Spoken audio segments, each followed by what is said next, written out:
Hello viewers, আসসালামু আলাইকুম। Welcome to my channel. কেমন আছেন আপনারা সবাই? আশা করি ভালো আছেন। আলহামদুলিল্লাহ, আমরাও ভালো আছি। আজকে আপনাদের সঙ্গে আমি শেয়ার করব দক্ষিণ অঞ্চলের একটি ঐতিহ্যবাহী ঝোলের রেসিপি। আর এই ঝোলটি আমি ইলিশ মাছ আর কাঁচকলা দিয়ে করে দেখাবো। এই ঝোলের কিন্তু একটি আঞ্চলিক নাম আছে। আঞ্চলিক ভাষায় একে ফোড়ানির ঝোল বলে। আশা করি রেসিপিটি আপনাদের ভালো লাগবে। আর যদি রেসিপিটি ভালো লাগে ভিডিওটা দেখার পরে, তাহলে লাইক, কমেন্ট, শেয়ার করতে ভুলবেন না। এদিকে আমি কড়াই দিয়ে দিয়েছি চুলায়, আর দিয়ে দিলাম তেল। খুব বেশি তেলের প্রয়োজন নয়, অল্প পরিমাণে তেল দিয়ে দিলাম। আর এখানে দিয়ে দিচ্ছি হাফ কাপ পরিমাণে পেঁয়াজ আর 3টা শুকনা মরিচ। শুকনা মরিচটা দিয়েছি, সুন্দর একটা স্মেলও আসবে আর ঝোলের কালারটাও খুব সুন্দর হবে। আর আমি কিন্তু এখানে কোনো বাটা মশলা ইউজ করব না, গুঁড়া মশলা বলতে হলুদের গুঁড়ি দিব। আর এটাকেই ভেজে আর একটা পেস্ট বানিয়ে নিব। আর আঞ্চলিক ভাষায় এটাকে বলে ফোড়ানি। এটাই হচ্ছে এই ঝোলের বিশেষত্ব। এখন এটাকে আমি ব্রাউন হওয়ার পর্যন্ত ভেজে নিব, চুলাকে মিডিয়াম ফ্লেমে রেখে। এটা ব্রাউন কালার হয়ে এসেছে। আর এই শেষ পর্যায়ে আমি দিয়ে দিলাম 1 চা চামচ পরিমাণে জিরা। জিরাটা দেওয়ার পরে আমি আর 1-2 সেকেন্ড নাড়া দিয়ে চুলাটা অফ করে দিব।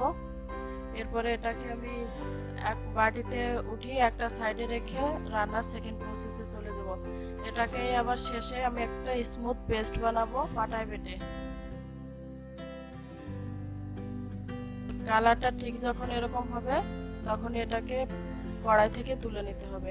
একটু খেয়াল রাখবেন, যদি আমার এই রেসিপিটা ফলো করেন এটা যেন পুড়ে না যায়। যদি পুড়ে যায় তাহলে আবার ঝোলটা তিতা লাগতে পারে। এদিকে আমি চুলায় আরেকটু তেল দিয়ে তেলের সাথে একটু পানি দিয়ে দিয়েছি, না হলে শুধু তেলে মাছ কষাতে গেলে মাছ ভেঙে যেতে পারে।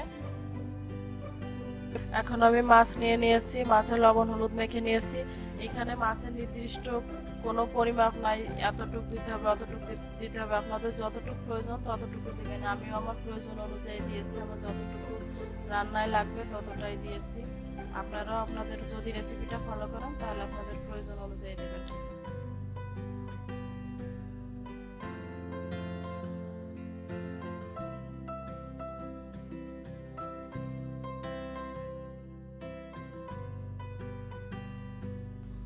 এই ঝোলটা একটু পাতলাই হবে। ঝোলটা পাতলা হলেও খেতে কিন্তু অসাধারণ হয়। আর এই রান্নাটায় অনেক বেশি তেলেরও প্রয়োজন হয় না, কারণ ইলিশ মাছে এমনিতেই কিছু তেল থাকে। আর আমার কষানো প্রায় শেষ হয়ে এসেছে, এখন আমি মাছটা তুলে নিব।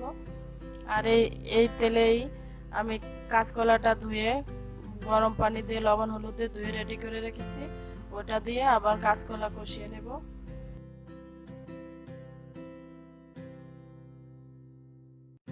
আমি এখানে 3টা কাঁচকলা নিয়েছি, আপনাদের 3টা লাগলে 3টা দেবেন, আর যদি বেশি লাগে তাহলে একটু বেশি দেবেন। আর আমি কাঁচকলাটা প্রথমে লবণ হলুদ দিয়ে সুন্দর করে ধুয়ে নিয়েছি। আমরা সবাই জানি কাঁচকলা একটু কোয়াশ বেশি থাকে, এই জন্য আমি সবসময় যে কাজটা করি কাঁচকলা একটু হালকা ভাপ দিয়ে নেই, তাতে আমার কাছে মনে হয় ঝোলের চেহারাটা অনেক বেশি সুন্দর হয়, কালারটা বেশি সুন্দর আসে। আর আমি দিয়ে দিলাম কাঁচামরিচ। যেহেতু আমি ফোড়ানিতে শুকনো মরিচ ইউজ করেছি, তাই আর শুকনো মরিচের গুঁড়ি দিলাম না। আর দিয়েছি পরিমাণ মতো লবণ। ঝালটা আপনারা যে যার টেস্ট অনুযায়ী দিবেন, এক একজনে আসলে এক এক রকম ঝাল পছন্দ করে। আর দিয়ে দিলাম হলুদের গুঁড়ি। এবার আমি এটাকে কষিয়ে নেব।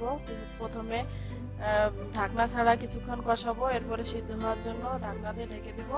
আর এই পানিটা টেনে গেলেই আমি ঝোলের পানি দিয়ে ফিরে আসছি।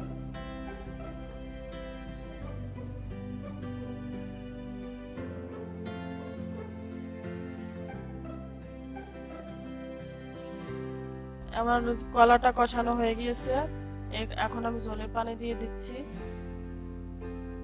এই ঝোলটা তো একটু পাতলাই হয়, তাই আরো কিছুটা পানি দিব। আর এই পানিতে বলক আসার পরে আমি যে ইলিশ মাছটা কষিয়ে রেখেছিলাম, ওই মাছটা এখানে অ্যাড করব।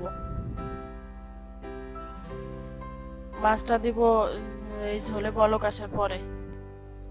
ঝোলটা জাল হতে হতে এই ফাঁকে আমি আরেকটা কাজ করে ফেলবো। আমি প্রথমেই যে ফুড়ানিটা ভেজে রেখেছিলাম, ওইটাকে আমি এখন পাটায় বেটে নেব একটা পেস্ট বানানোর জন্য। আর পেস্টটা অবশ্যই খুব স্মুথ হতে হবে, তবে এটা মনে হয় ব্লেন্ডারেও করা যায়, আমি কখনো করি নাই। যদি আপনারা আমার রেসিপিটা ফলো করেন তাহলে ট্রাই করবেন অবশ্যই বাটার, তাহলে ফোড়ানিটা খুব স্মুথ হবে, তাতে ঝোলটা খেতেও অনেক ভালো লাগবে, দেখতেও খুব ভালো হবে। আমি দেখতেই পাচ্ছেন আমার ঝোলে অনেক ডিপ বলক চলে এসেছে। ডিপ বলক আসার পরেই মাছটা আমি অ্যাড করে দিলাম।